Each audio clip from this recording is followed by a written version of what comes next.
2015 Rogue. Reset the maintenance light. Press that button, press it again, press it again, press it again,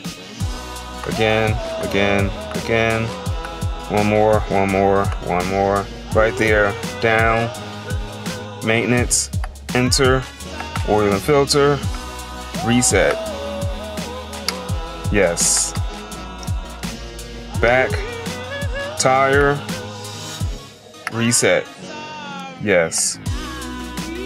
Back, other, that's for the oil filter, air filter, reset, or it could be for whatever you want it to be. There's no name on it. Reset it. Yes. Back.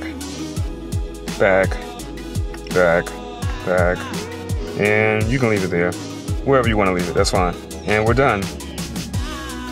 Thanks for watching. AutoFix Pal. Like, comment, subscribe. Peace.